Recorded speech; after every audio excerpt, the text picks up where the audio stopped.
These may be familiar. These are some of the things that I used.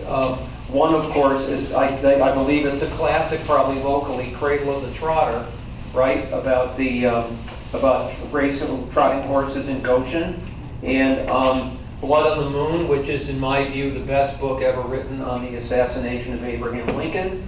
This is an odd one, and I'll talk more about this. This is a history of the Ohio Society of New York, of which General Burnett was a member. And a number of the things, there's the original manuscript for his talk that he gave at a dinner on the assassination is actually reprinted in here. And then a book that I used, and you'll see one of the pictures from it, is an analysis of comparisons between the Kennedy and Lincoln assassinations done by Dr. John Latimer, who was a member of the Lincoln Group of New York for years, and had a variety of different items in his collection related to the assassination. So you're welcome to look at those when we're finished. Okay, all right, terrific. Okay, so let me see. Get myself squared away a little bit here. Okay, so let's go to General Burnett. Here we are. Okay, all right. I was asked several months ago by Bill if I would come and talk to you this morning about a topic related to Abraham Lincoln. Okay? And Lincoln's coming up. As we emailed each other, I agreed to present a program on Henry Lawrence Burnett, Civil War general who lived here in Goshen and is buried in the Slate Hill Cemetery. How many knew that? Okay, good, very good, terrific. Because there was no previous biography about him, I had to rely mostly on two local collections for information, the local history department here at the Goshen Public Library and the Hall of Fame of the Trotter Museum Library. As a result, I'm deeply indebted to Ann Roach, who's over here. Thank you, Ann, for your support and help. And to Paul Wilder at the Hall of Fame of the Trotter Museum for their assistance. As historians, we often stand on the shoulders of those who come before us. Mrs. Mary Van Dusen, the great-granddaughter of Henry L. Burnett, put together an impressive collection of information about her ancestor that assisted me in my own work, and that's, by the way, available here at the library upstairs. So thanks again to all of you. So here was obviously a guy that you know, President Abraham Lincoln.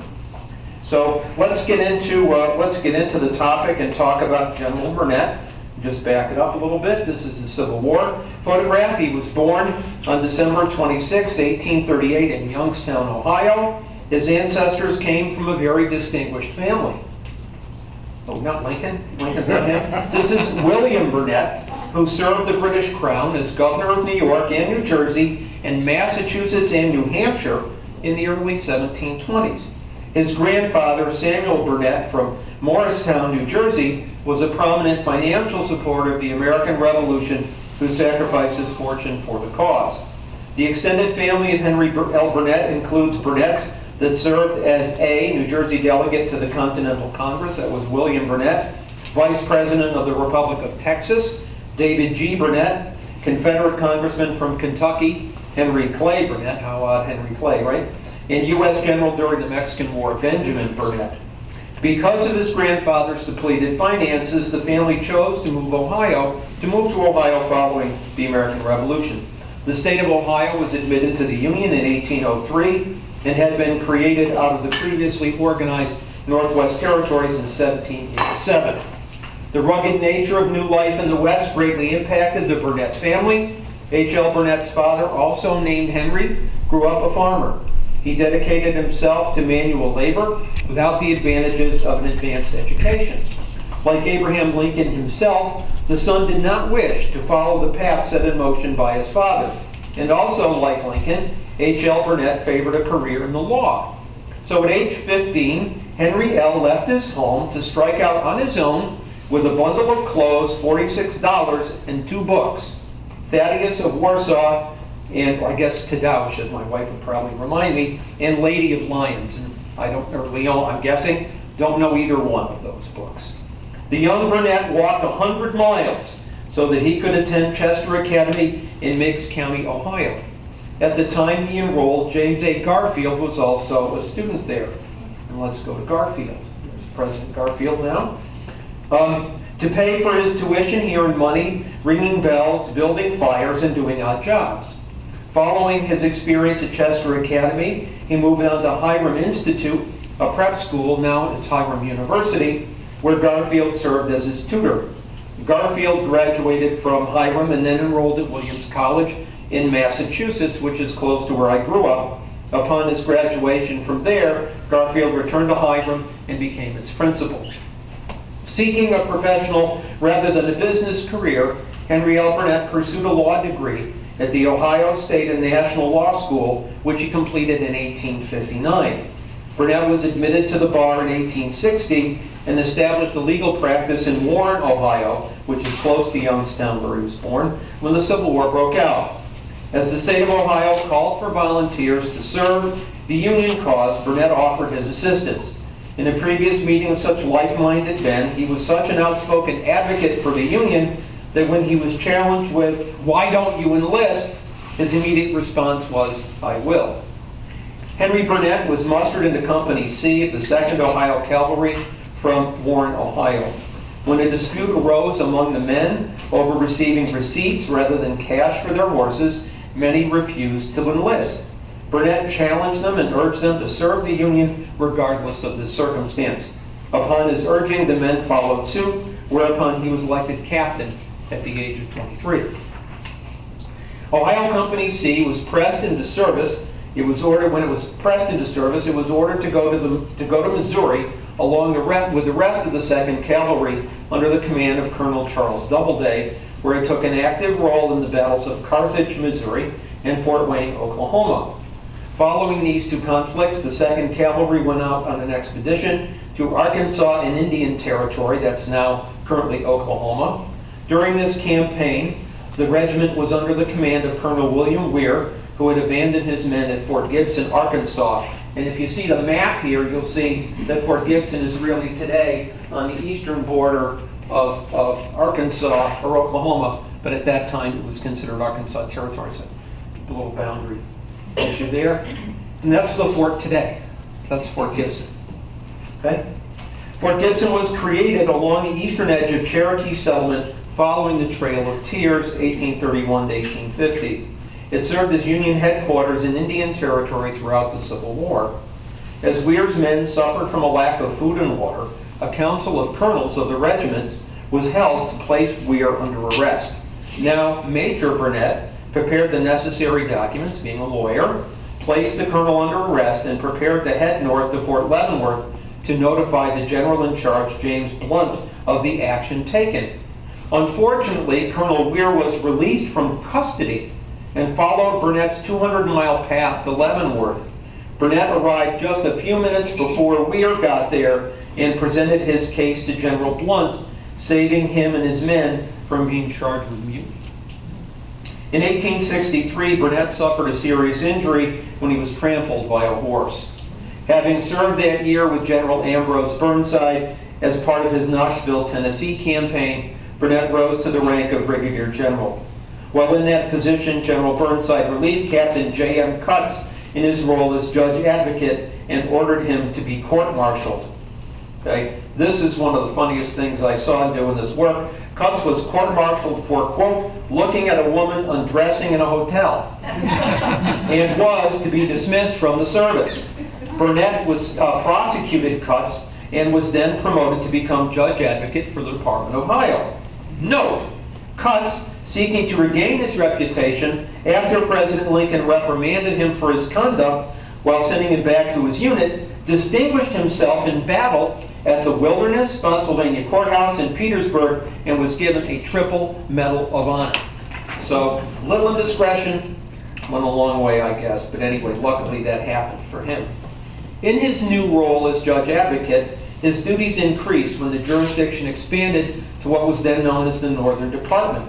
He had to coordinate many cases and supervise numerous lawyers working for the government during the war.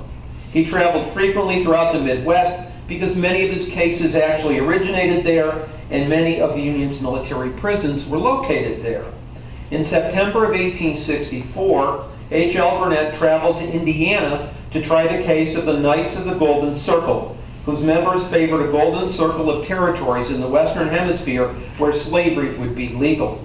The group was organized in 1854, that's the time of the Kansas-Nebraska Act, and consisted of predominantly Confederate sympathizers in both North and South when the war began. In 1863, the Knights of the Golden Circle became known as the Order of the Sons of Liberty, with leading Copperhead Clement Vallandigham in charge. As the trial ended in December of 1864, the most significant case for his office occurred in Chicago, when it prosecuted those involved in a plot to free and weaponize Confederate prisoners at Fort Douglas, often referred to as the North's Andersonville. The responsibilities of his office and the accompanying travel weighed upon him heavily. But before he could catch his breath wrapping up the Chicago case, he received an urgent telegram from this man. This man is Edwin Stanton, Secretary of War. He was asked to come to Washington to participate in the trial of the Lincoln conspirators. In 1892, in an address before the Ohio Society of New York, Henry Burnett recounted his role in the most famous trial in American history up to that time. His specific duties included the investigation of the murder of President Lincoln and the attempted assassination of Secretary Seward. When he arrived in Washington, he could not help but notice the profound sorrow and mourning drapes that hung over that city, akin to what he described as though some Herod had robbed each home of its firstborn. He never saw such an outpouring of love as that felt for Abraham Lincoln. As if the suffering, injury, and death were not enough, Union soldiers wept like little children when news of Lincoln's death reached them. Those surrounding the mortally wounded president in his bed at the Peterson House did likewise when they were informed that the president would not recover. At the time of Burnett's arrival in Washington, no one was sure who killed Abraham Lincoln or who tried to kill Seward. John Wilkes Booth's name was raised. He was the only one, or was he part of a grander, more diabolical conspiracy?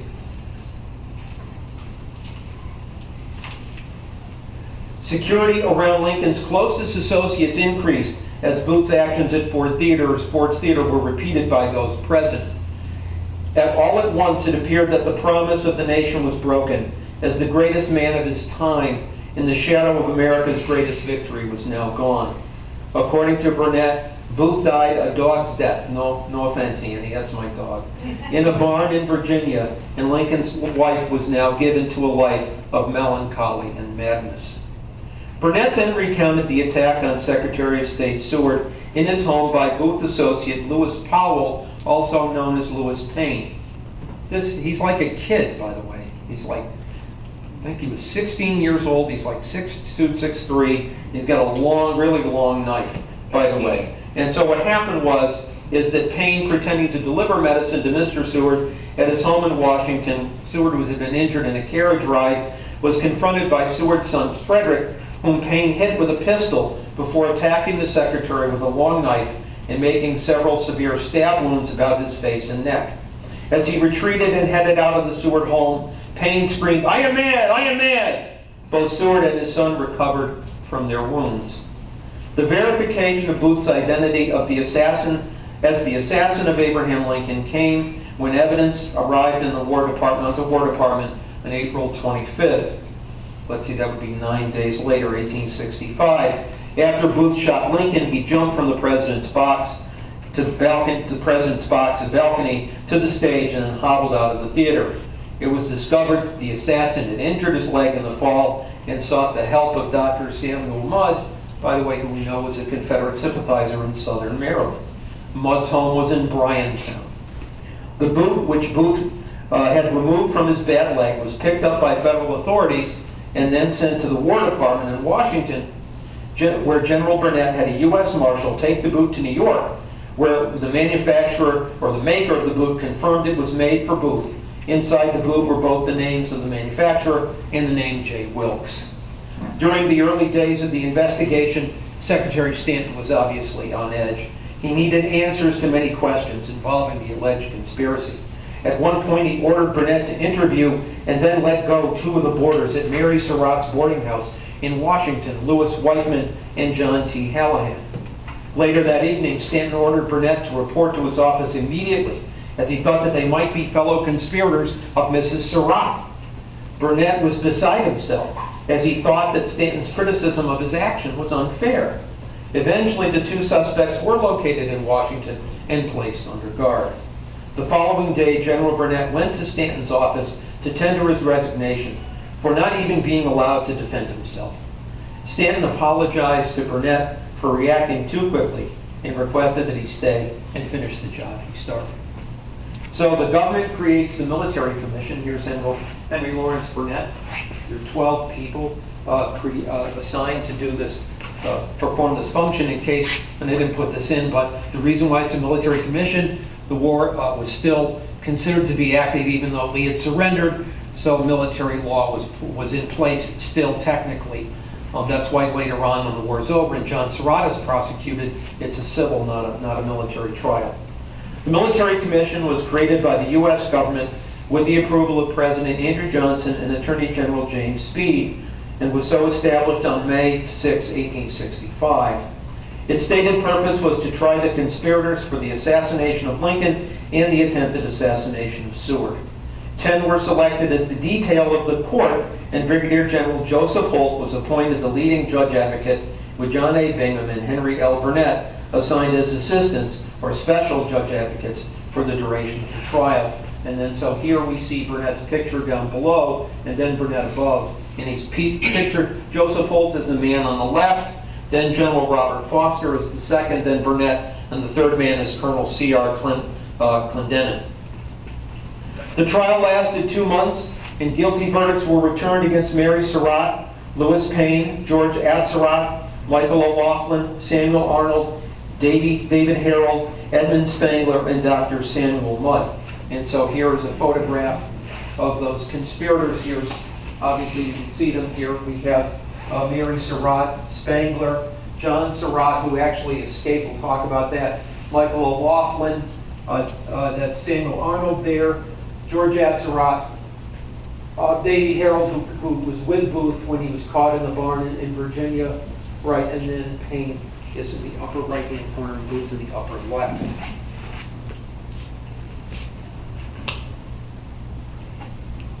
Payne, Atzerodt, Harold, and Mary Surratt were executed by hanging on July 7, 1865 in Washington.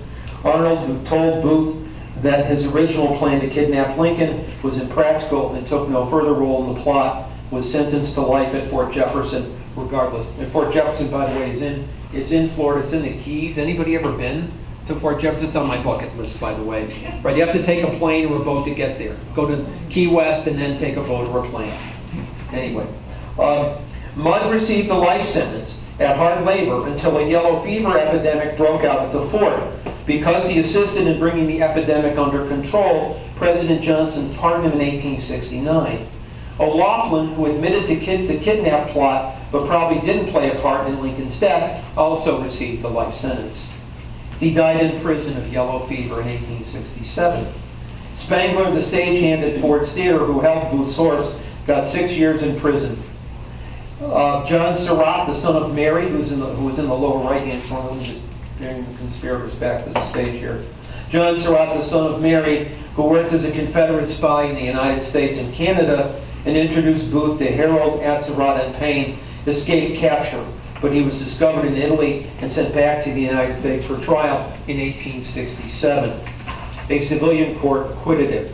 During the trial, the 5 members of the detail of the court asked for clemency for Mary Surratt, but President Johnson refused, saying that her boarding house in D.C. was the nest that hatched the egg of treason and assassination. Burnett and his fellow judge advocates were convinced that the Confederate government played some role in the conspiracy, especially Jefferson Davis and his agents, like Surratt, operating in Canada during the war. The new book out, by the way, by Julian Scheer about Canada and the role of Canada during the Civil War on both sides just came out this year. Anyway, on my list too, as well. Okay. At the time, however, no such evidence surfaced to implicate them.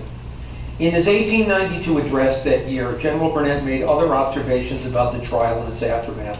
For example, he noted that Booth was present at Lincoln's second inaugural, having secured a ticket of admission through a U.S. senator. He also made reference to Booth's kidnapping plan.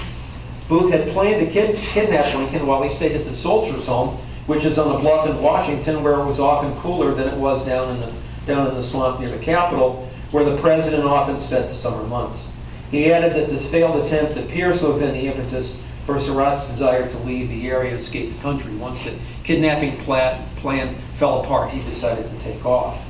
As he further recounted Booth's actions on the night of April 14th, the night in which Lincoln was shot, he remarked that one Irishman sitting in the second row during the play thought he heard Booth shout, "I'm sick, send for McManus," instead of Semper Tyrannis. "I'm sick, send for McManus," as he left the stage.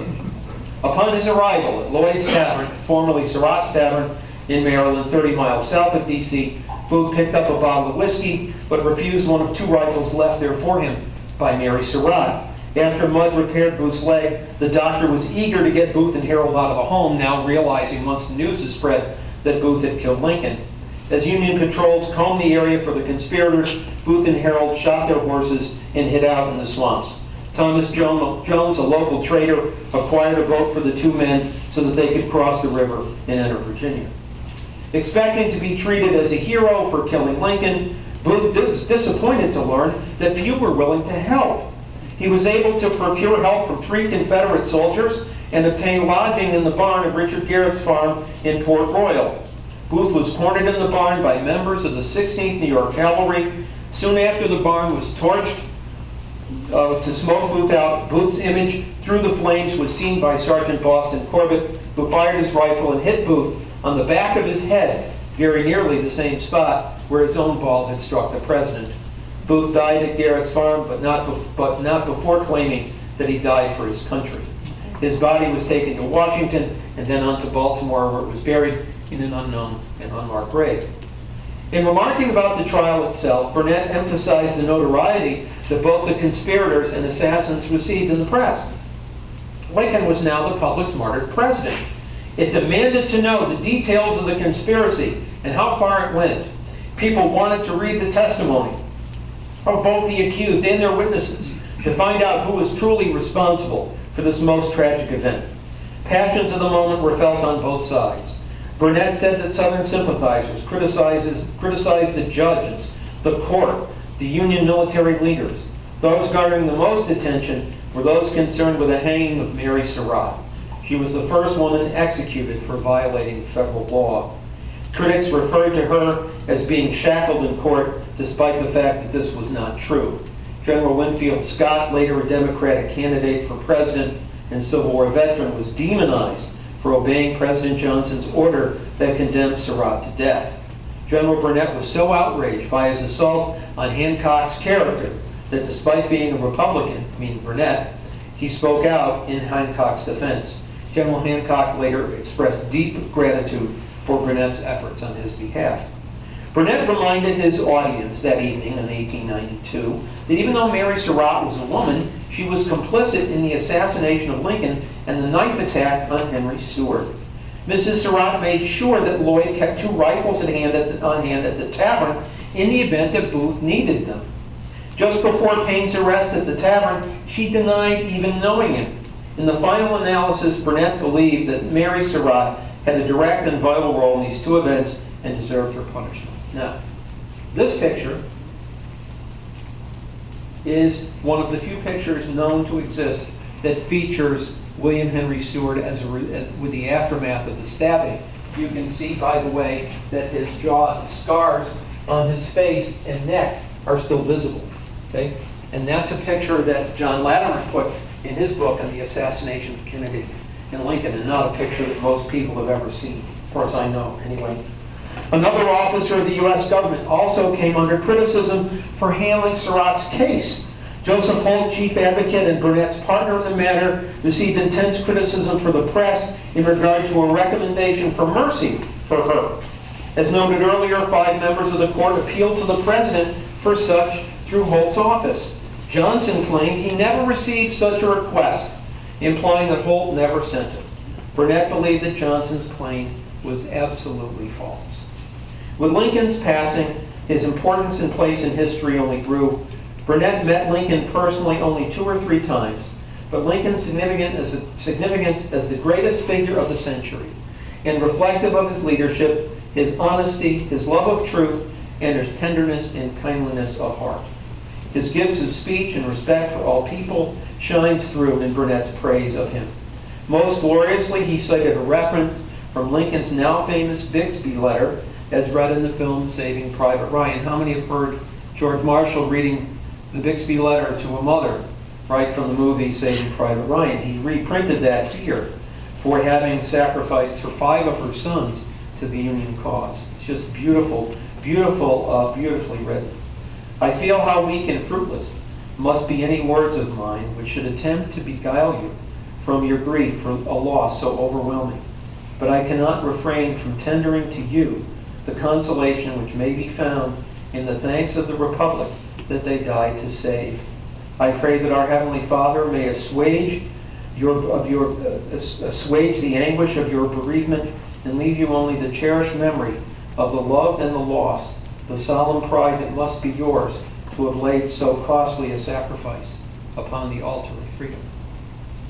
To conclude his remarks about Lincoln that evening, he drew inspiration from the words of Ralph Waldo Emerson, who said that Lincoln was a new pilot hurried to the helm in a tornado. For 4 years, his endurance was sorely tried and never found wanting. He was a heroic figure in the center of a heroic epic who now rises among the stars.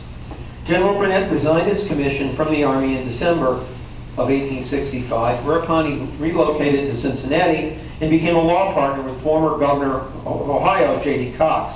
8 years later, he moved to New York, where he became associate attorney and counsel for the Erie Railroad, which of course we all know up here, from 1873 to 75. In New York, he joined several law firms and was successful in a couple of major cases. I didn't go into all of them, there were a couple mentioned. One is the Emma Mine case, where unscrupulous American businessmen attempted to sell interest in a depleted Utah silver mine to British investors. This is the great barbecue period of the Grant administration, and corrupt deals going on all over the place.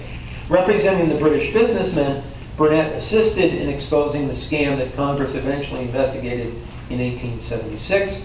The matter was resolved diplomatically with the British government. In the 1885 case of Rutland Railroad versus ex-Governor Page, Burnett defended ex-Vermont Governor John Boardman Page from accusations that he committed fraud while he was the railroad's president, costing the company $125,000. Burnett made the closing argument in the case that lasted for 4 months and resulted in Page's acquittal. Unfortunately, after the trial ended, Page died from the stress of the trial. The demand and strain of major casework often exhausted the general, despite very positive notoriety that it brought him. While living in New York City, he joined 2 organizations that provided a social and recreational outlet for his interests. The first was the Ohio Society of New York, that I just briefly mentioned, and the other was the Driving Club of Goshen, in the same town where Henry Burnett purchased the hillside farm and spent many weekends during those summer months. The Ohio Society of New York was founded by Ohio residents who called New York their home. At the time, Burnett and his family were living on 7 East 12th Street, and his law practice was located on 67 Wall Street. Created in 1885, the Society's first president, Thomas Ewing, who also was a Civil War veteran, by the way, explained the reason for its existence. It was to bring fellow Ohioans together to keep alive the memories of home. There were 27 founding members that consisted of both professional and businessmen such as bankers, lawyers, and merchants. Meetings were held once a month at many famous hotels throughout the city before they settled on the Waldorf Astoria up to till 1929. Henry Burnett was elected chairman of the group's governing committee soon after its founding. There was an initiation fee of $10, and then active members had to live within a 50-mile radius of New York, of the city. Non-residents and honorary members were allowed as well. The first honorary member of the Ohio Society was Civil War General William Tecumseh Sherman. Throughout the years of its existence, when Burnett was an active leader, it hosted many distinguished guests as it celebrated Ohio's contributions to the nation's history. According to General Ewing, the Ohio Society was the first society of men from a single state. Those guests included Rutherford B. Hayes, Benjamin Harrison, Whitelaw Reid, John Hay, and William McKinley. So now we're going to see Burnett older. That's Burnett when he was president from 1894 to 1898.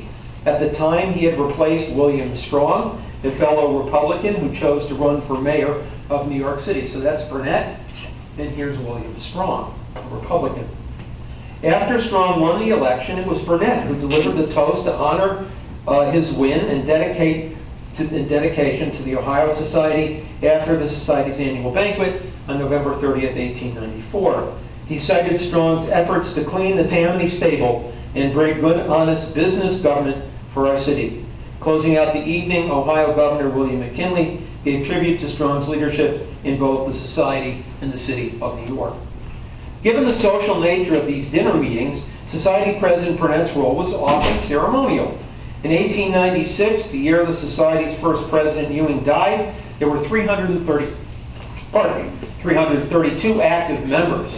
To recognize Ewing's influence, Burnett paid homage to his predecessor and predicted a bright future for the organization. Members looked forward to attending these upscale banquets that often featured musical performances. Members like Mrs. Burnett often participated in these affairs. After serving as the Society's president, Henry Burnett continued to play an active role in the organization's in organizing social events for the group.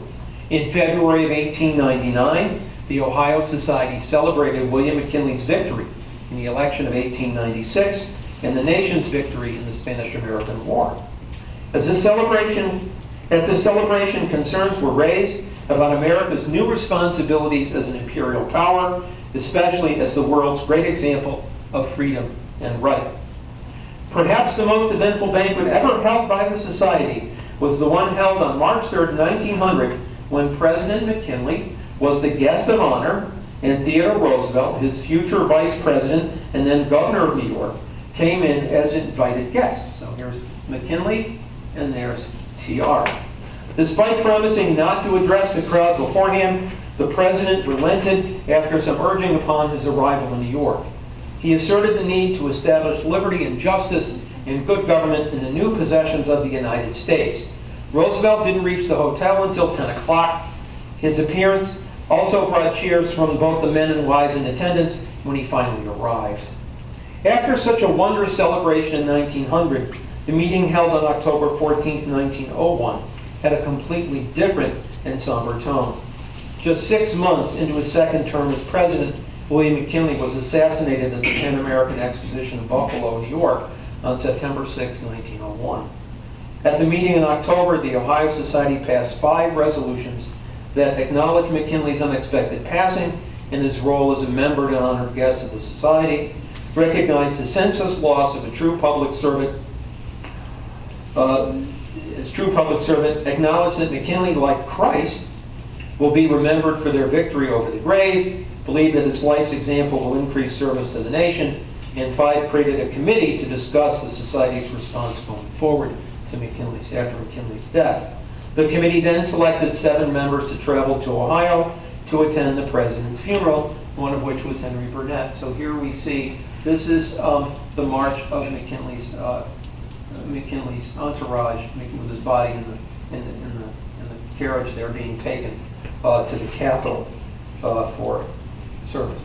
And then we see, we don't see McKinley's body or face, but we see the open casket that people walked by to say their tributes and their prayers to the president. At the next annual banquet held on March 1st, 1902, glasses were raised in honor of the late President McKinley and toast for the success for the new presidency of Theodore Roosevelt. The relationship between McKinley and Burnett was a close one. Both were from Ohio. Both were Civil War veterans. McKinley would be the last Civil War veteran elected president. Both were lawyers. Their connection to the Ohio Society was also important. They traveled in similar legal, political, and social circles where they got to know each other very well. McKinley fondly referred to him as Lightning Eyes Burnett. So it is no surprise that when McKinley became president, he chose Henry Burnett to be appointed as federal district attorney for the Southern District of New York to a 4-year term from 1898 to 1902. Upon his completion of that term, he was reappointed by Theodore Roosevelt until he retired in 1906. Nearing the end of his professional career, Burnett appeared to give more attention to his horse farm and residents in Orange County. The hustle and bustle of New York was quite a contrast to the rural nature of the land 57 miles to the north, where the principal industries were milk and cheese production and horse breeding. The growing network of railroads from farm to city were critical after the Civil War in transporting food to urban areas, where an increasing number of immigrants arrived to work in newly constructed factories created during America's Industrial Revolution. The accompanying prosperity in Orange County also created an interesting dynamic when it came to recreation in the form of horse racing, especially for trotting horses. Families who had been active in the sport for several generations now blended with the newly rich who sought to ascend the social ladder from the turf. While horse racing dates back to colonial times, the popularity of the trotting horse in Orange County begins in the early 1800s and experiences a huge spurt by the late 1800s. The origin of trotting horses were developed from the presence of a horse messenger, who actually, I believe, came from England. No pictures alive, no cameras alive at the time, so somebody actually drew this picture. Anyway, during the breeding season of 1801, the trotting gait of horses evolved from the royal families of Europe, where they were perfected here in the United States. Orange County would become famous not only to the fine quality of its milk and butter, but also to its abundant horse farms. For rural communities in Orange County, Goshen became a prime site for horse racing even before harness racing came into vogue. Trotting horses brought to Orange County most likely came from Narragansett Bay in New England, that's Rhode Island, in the 1700s. One reason for their popularity was that they were especially desired by feminine riders. The use of trotters as driving horses for pulling carriages quickly expanded across the country. So we see a trotting horse. Right? This in turn increased the need for stock farms to breed them in greater numbers. So Orange County becomes the source of breeding for trotting horses. The use of trotting horses as racehorses grew immensely after the birth of the racehorse Hambletonian. And in one collection that I found, this was a postcard right from Goshen. So that's really pretty cool. Hambletonian was born in 1849. Horse racing with riders on modern sulkies came into popularity by the 1800s. And then if you go to the Hall of Fame of the Trotter, that's a typical sulky for the period. To give you an idea of what the sulky looked like at the time. Before racetracks were established throughout the United States, the region rather, racing occurred on main streets and roads. So you think cars, we think of, oh my God, cars are tearing up the roads and everybody's driving nuts. Well, before that, I guess people had the same complaint about horses, right, as somebody's competing down Main Street here. Once tracks were built, aided by the invention of the sulky trotting competition throughout the area, took off. Trotter harness racing as a sport began in the area around 1840. The horses descended from Messenger's bloodline established Goshen as the mecca of horsemen throughout the land.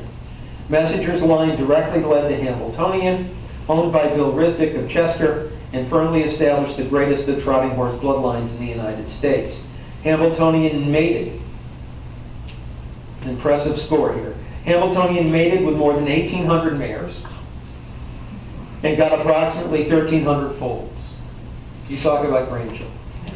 The horse's name came from the British village of Hambleton, the cradle of the English thoroughbred, and by 1850, Orange County became the cradle of the trotter, hence the title of the book. Hambletonian also established the modern trotting speed. County fairs where early trotting races were held drew large crowds of spectators eager to see him run.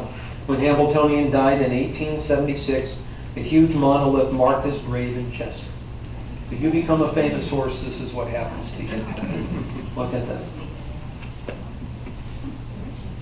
The historic track in Goshen is America's oldest active trotting park. It's half-mile track, and as many residents know, it is located in the center of the village, just down the street. It witnessed the first sub-2-minute mile in trotting history. It was the first track in New York State to allow pari-mutuel betting, and it was the first half-mile track to be part of the Grand Circuit, an organization of leading trot race tracks across the United States. After the Civil War, trotter harness racing grew throughout the nation, and horse racing, like America's population, moved west. In an attempt to maintain the track in Goshen and its prominence in the sport, several local residents created the Goshen Driving Park Association in 1894 and purchased the historic track. I want to just kind of go, I'm going to go to some of these. This was from I forget the exact name of the book, but Images of America in Goshen. So here's the historic track here. That's not this. This is another track. This is a good time park. Goshen was like the only small town to have two major racetracks. Today, that's what's still in existence. The Goshen Driving Park Association was greatly assisted by a new Orange County resident who came to the region in 1889, and his name is, oh, that's the track, by the way, that's the half-mile track now, the aerial view. Whoops, sorry, yeah, I do have a couple more. I took this picture when I walked the track a couple weeks ago. That's where the grandstand was added, I think by Mrs. Harriman, I think. And then this is the track here. And so what I tried to do is just kind of see what the track was like and walk on it a little bit. Yeah, it's got some stones and it's relatively smooth. They actually had people that went through the track and picked out the bigger stones and took them out if they were, to create a problem for the horses. Anyway, E.H. Harriman, who we, oops, no, not yet. Okay, this is the Goshen Driving. This is the Goshen Driving Club. So here we see, this is from Horse Racing Magazine. Here we see the Goshen Driving Club, 1914, near the pinnacle of its popularity. That's Averill Harriman, that's the son, right, of E.H. Harriman, who becomes governor of New York, right, and later ambassador of World War II. And we see the names of some of the horses, some of the trotting horses, Villette, Axide, Bond Issue, Nancy Cooper, Maisie, Amethyst, so a variety of different horses featured in this magazine featuring horse racing in Goshen. E.H. Harriman was a major influence both locally and nationally. There's Mr. Harriman. The famous industrial magnate built railroads, established state highways, owned a dairy farm in his hometown of Arden, and became an active player in the racing and breeding of trotting horses.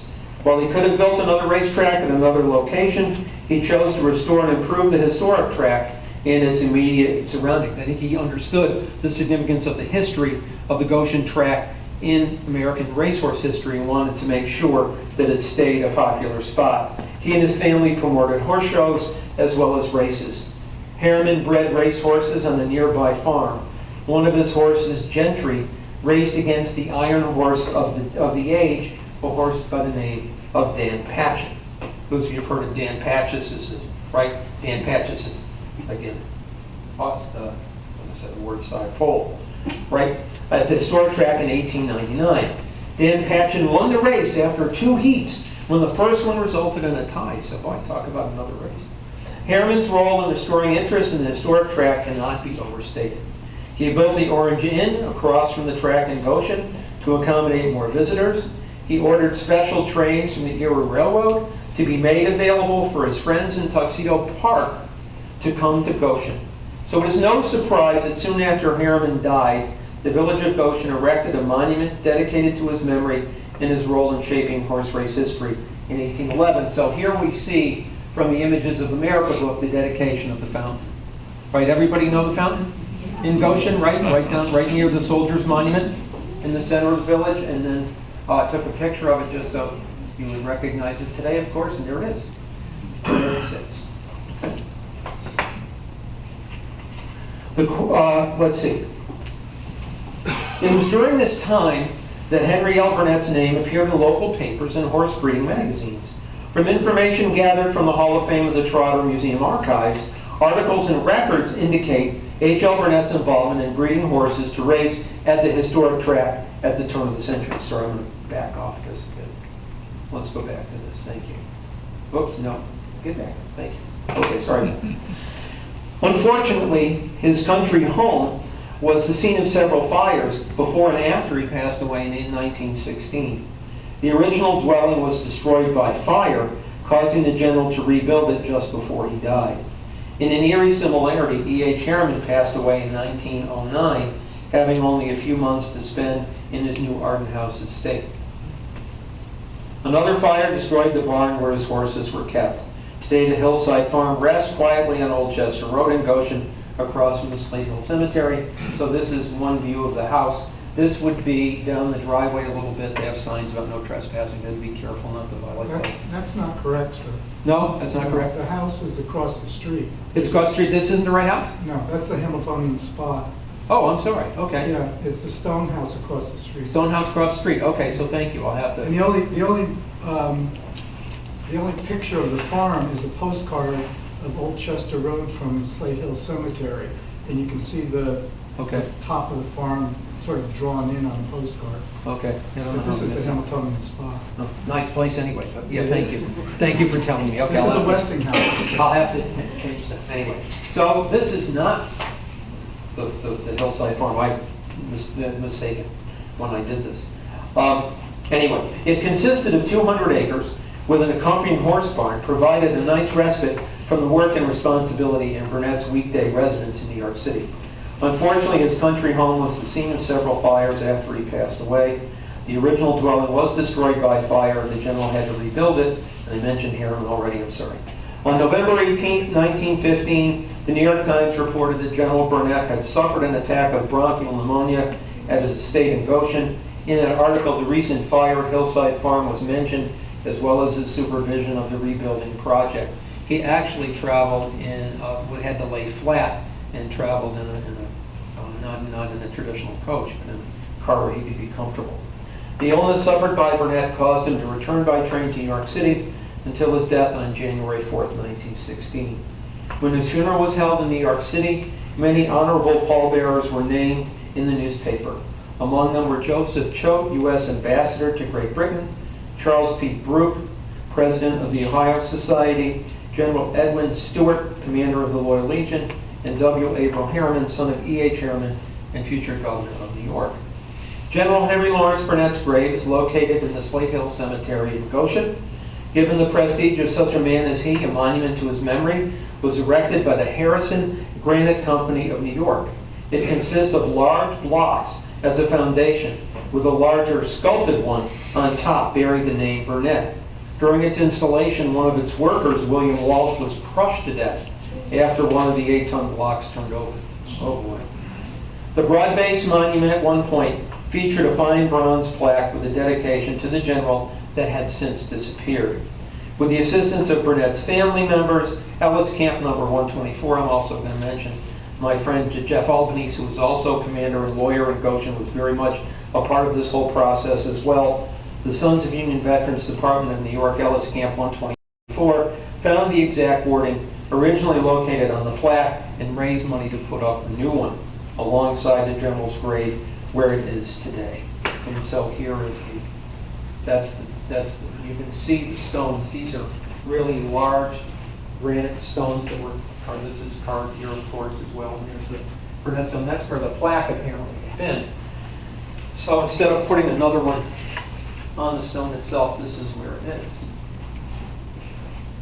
Henry Lawrence Burnett, 1838 to 1916, Major, 2nd Ohio Cavalry, 1863, Judge Advocate for the Military Department of Ohio, 1863 to 65, Brevet, which means like a temporary Brigadier General, U.S. Volunteers, 1865, Special Judge Advocate for the trial of the Lincoln Conspirators, 1865, U.S. Attorney for the Southern District of New York, 1898 to 1906. For no ruler who ever lived, I venture to say, not excepting Washington himself, was the love of the people so strong, so peculiarly personal and tender as for Abraham Lincoln.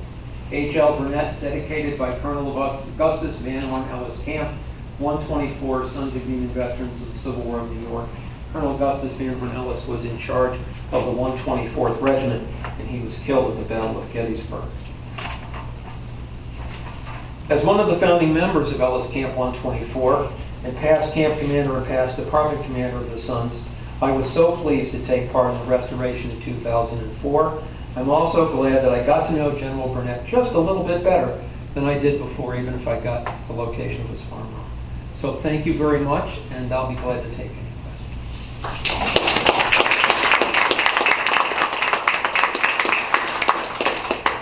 If I can. Yes. Are there any descendants of Burnett in this county now? Not to my knowledge. Because the name Burnett does exist Yeah. in... Yeah, not that I'm aware of, personally. There was a Burnett woman who, when this plaque was Yeah, right. installed, was at that. Mary Van Duzen, I believe that was Mary Van Duzen, because her picture appears at the ceremony. Right. Jeff's in the picture, so am I.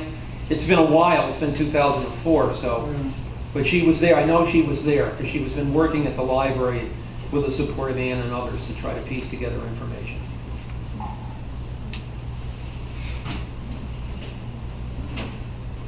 Any questions on the conspiracy, on the Lincoln conspiracy? Yes, Bill. Paul, I'm just, the lady who owned the boarding house, is it clear that she was in fact involved in the conspiracy? Yes. Or was she a bystander? No, she wasn't a bystander. The meetings were held at her house. She knew what she was doing. She owned the tavern that Lloyd had taken over from her, and she was the one that made sure the 2 rifles were placed with a bottle of whiskey in case Booth needed support on the way out. So she was definitely an active player. Yep. Johnson was correct. She was in charge of the nest where the plot was laid. She's guilty of conspiracy. Yes. I'm sorry. Oh, hey, Mike, hi. At the execution, they actually held the umbrella over Right. Mrs. Burnett. Well, they had a lot of umbrellas that day, 'cause it was hot as heck. That wasn't because unusual, yeah. The others on the stand, Yeah. they were hanged in Yeah. unison. There were some bystanders actually that had umbrellas too, but yeah, you're right, She was the only one that had, that The was umbrella. on the scaffold, that somebody was holding an umbrella over her head for the times. Yeah, right. They didn't want her to suffer, quote, on that, you know. By the way, in the movie The Conspirator, where the actress that plays Mary Surratt and Robin Wright Penn is featured, I think they're filmed part of that at Fort Jefferson. If you ever go down there, or even go to Savannah and see the fort at Savannah, Fort Pulaski, you can still see the sites. A lot of southern locations are used for making civil war movies still. So. Yes, go ahead. Did the conspirators confess during the trial what they did, or did they continue to plead not guilty? I think they pled not guilty, hoping that they could somehow be free, but I don't, that didn't certainly help their cause. I think they didn't, they were really avid, Southerners, some who were not really willing to want to, admit what they had done. And it was really, the burden was on the prosecution, which was proved. So. Yes? You mentioned one conspirator who escaped to Italy. Right. Then was returned. That was Surratt, yeah, John And Surratt. he was acquitted. Right. Do you know anything about that? Yeah, it's really odd. I think part of it it occurred in 1867, so it was 2 years after Lincoln's death. There were no military tribunals being held. It was a civilian court versus a military court. And so I think there were people that somehow had felt as though the time was to move on. But, I don't know. The sense is, from what I've read, that while Surratt may have been involved in the plot to kidnap Lincoln, as soon as that failed, he leaves the country. So I don't think we can necessarily put the assassination on his shoulders. We can certainly put a conspiracy plot on his shoulders for attempting to kidnap the president. And what happened is, Lincoln often went to Soldiers' Home, and when they tried to go get him there, see, what happened is the plot initially was to kidnap Lincoln and hold him for ransom and exchange him for Confederate prisoners of war so the South could continue the fight. But once the war is over with, then it's Booth that decides on a plot to assassinate Lincoln. And for me, the turning point is April 11th, 1865, where Abraham Lincoln gives a speech from the balcony of the White House, which he rarely gave impromptu speeches, but when he did, he noted and said, he talked about the possibility of blacks becoming citizens. And that meant the right to vote, which meant citizenship. And that's what John Wilkes Booth says. That'll be the last speech he ever gives. That's what, Booth says. And then what Booth does, because he's fairly smart on this one, to prevent the people from trying to back out, is he sends all of the details about the plot to somebody else to be open in the event of his death, so that anybody that was in his group that tried to deny it, they would imply his guilt. So they really had no choice but to try to carry it out. They were doomed anyway. And Atzerott's job was supposed to kill President Johnson, but he kind of lost his nerve. Johnson was staying at a hotel in Washington, and Atzerodt decides to beg off, and then he's convicted anyway. Yeah, Arlene. Was Alan Pinkerton anywhere? Well, Alan Pinkerton was very involved in the first half of the war, but ultimately, the situation about Pinkerton, who was very active, by the way, Bill and I were talking about the Baltimore plot to kill Lincoln on his way down to Washington, D.C. Pinkerton's very active then. But during the war, Pinkerton's close friend is George McClellan, who McClellan relies on for troop advice. And McClellan is often believes what Pinkerton tells him, and Pinkerton often overstated the size of Confederate troops that ultimately gets, McClellan fired twice. So I think by then, Pinkerton's role kind of gets, I think Pinkerton's favor with the government kind of gets, put to the sidelines to some degree. I don't recall seeing a lot of his involvement in the assassination, capture of the assassins. Mike? Are there any descendants of Booth left? I don't know. I think Booth is buried in Baltimore, as far as I know. I think he's buried on a family plot in Baltimore. But he had a family, and did they? Yeah. Or were they all Southern sympathizers, or I know? No, well, his brother was Hitler. not. Yeah, his brother and father were not, but he was. And so, like the Civil War split many families, it split the Booth family as well. Yeah, by the way, and there is, my understanding too, you start in Washington, D.C., they have I think there's a 2-year wait. It's called an assassination trail trip. I think it's 2 years wait to get on it. It'd be nice to.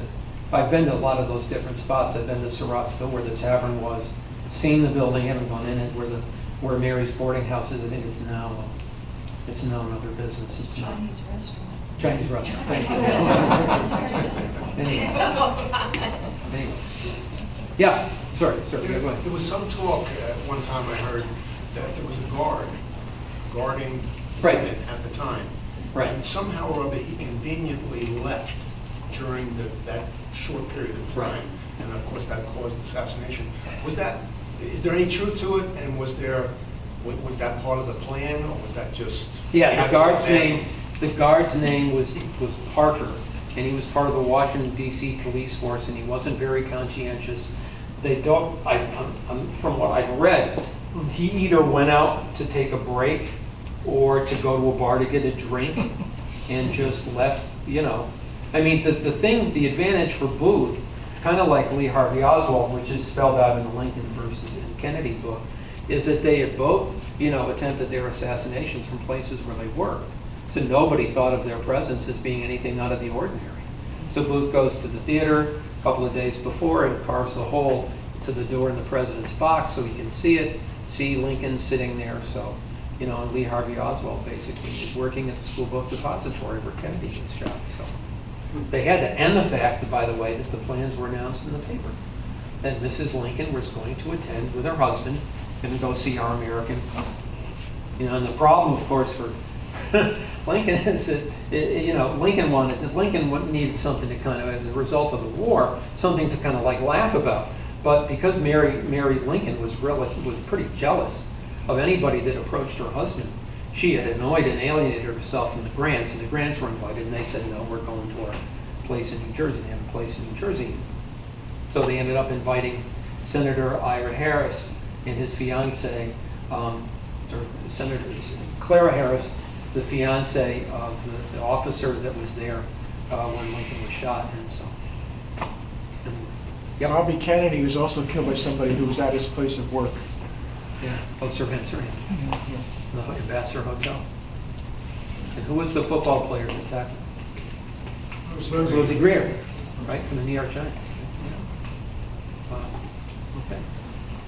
Anything else? Yeah, Bill. Just one small one. That's okay.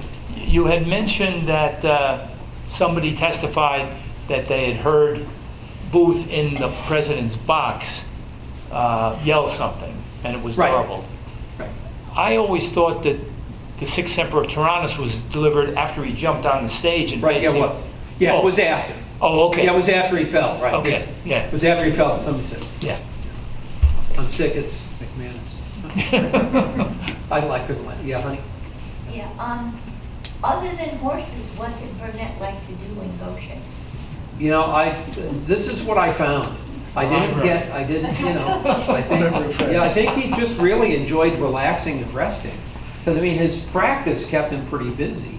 And so did the Ohio Society. So like most people from New York City who worked as professionals, they needed to get away. And where did they come? They came to the country to relax. I think the attention of his farm. And this was a horse farm. So obviously he's going to get involved in breeding his horses. So, and I forgot, I think I mentioned, I don't know, mentioned it, I think that I found reference from the period, the late period where the track begins to become very popular, that he had 7 horses, different horses that had been sired to his farm.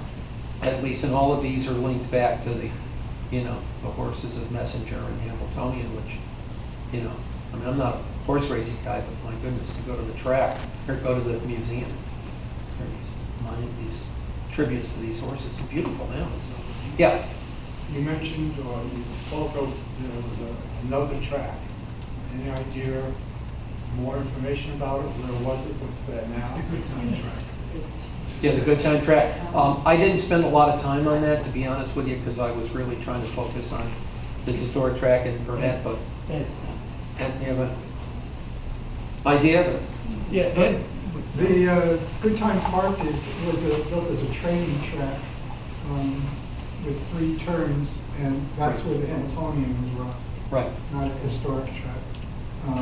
And that operated from, the Hamiltonian was here from about 1935 to 1956. And then the parcel after that became, they rented out the stables for some years. The racing ceased there, and then it's been vacant since then. And there's supposed to be an apartment complex built there, supposedly. You can see it from the Heritage Trail. If you go on Google Maps Right. and put in Good Time Park, you can see the outline of the track is still there. Great, thanks. That was owned by William Cade, the one that had the mansion outside of Goshen here. And he also owned Yonkers, which was the racetrack down there as well. And then in Monroe, there's the outline of the track, of the track in Monroe. There was a trotting horse track in Monroe. It's down off of Maple Avenue. It's behind Dennis owns not get the word. Anyway, the village of Monroe actually cuts the grass every once in a while there, but that track was still, you know, they're not in great shape, but yeah. Off topic. Yeah. I mean, he lived up here, but he had his practice in New York City. Right. A steam locomotive doesn't go 60 miles an hour.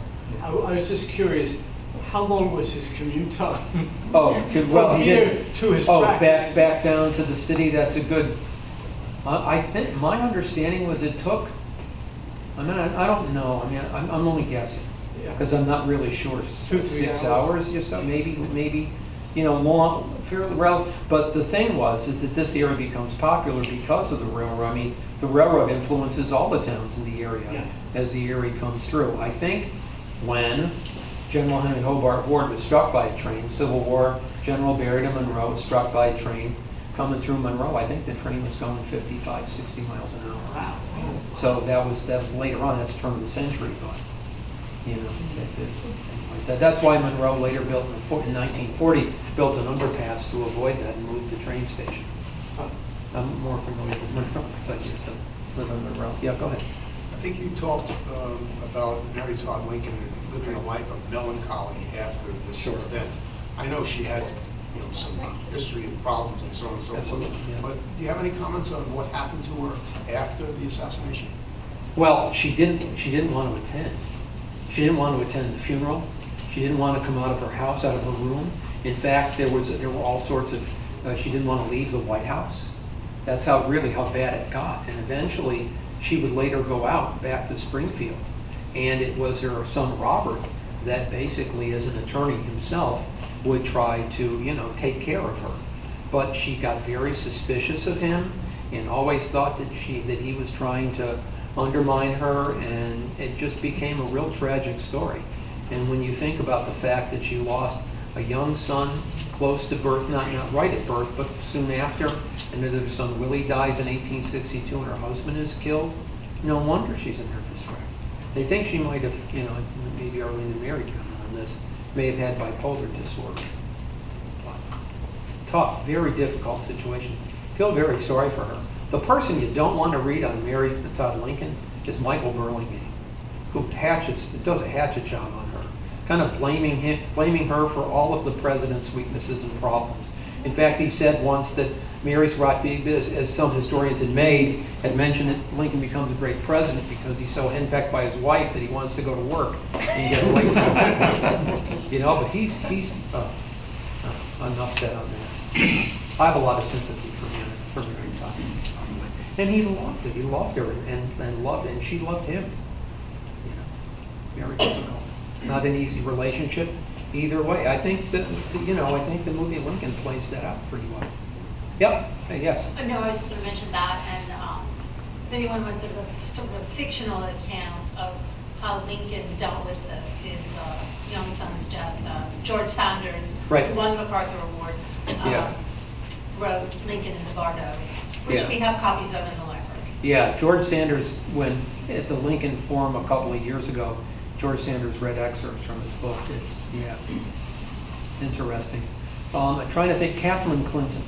If you want to read a book on Mary Todd Lincoln, Catherine Clinton is a pretty good source. Lincoln historian, women's historian, Civil War too. Anything else? Okay. Well, listen, thank you folks for inviting. Arlene, oh sorry. I think in the village, when you go by the Players Club down by Greenwich Village, there's a plaque, I'm not sure if it's still there, that says Edwin Booth performed here. So. Yeah. No, well, they both did. I mean, John Wilkes Booth was really well known. He had traveled all over the country, actually traveled into Canada. I mean, there may be, they think that Booth was financed, that they now think that there was Confederate money going on with Booth, sending him up to Canada and things. Hopefully I'll learn more about that. The Lincoln Group in New York is actually inviting Julian Scher to come in and talk about his new book in New York in another month, so that'll be interesting. So, yeah. Wasn't the Booth an acting family? Yes. They were Father, all actors. father and two brothers, at least for well known, were very well known. Junius was the father. Shakespeare? Yep, Shakespeare too, right? Yeah. It was very popular. Lincoln loved Shakespeare. I think of all the playwrights, I think Lincoln loved Shakespeare the best. Okay, well, you're welcome to come up and take a look at some of the books. Thank you very much.